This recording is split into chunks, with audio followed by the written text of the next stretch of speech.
কি ব্যাপার, উনি আমাদের দেখে এই ঘুমটা দিয়ে চাপচি করছে কেন?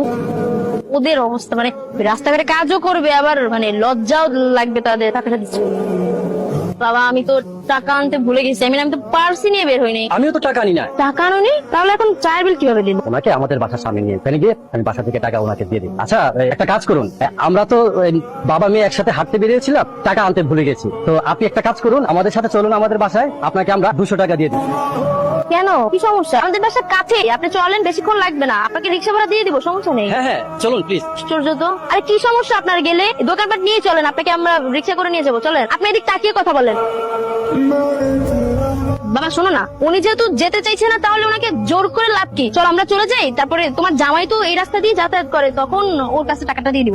চলো। বুঝলাম না, উনি আরে উনি যেহেতু যেতে চাইতেছে না, আর এই যে এই জিনিসগুলো অনেক ভারী হয়তো বা এই জন্য, আর মন অনেক বড়, 20 টাকা তো দারোয়ানকে দিয়ে পাঠিয়ে দিই। তুমি চলো, আমাদের দেরি হয়ে যাচ্ছে না? বলো। চলো।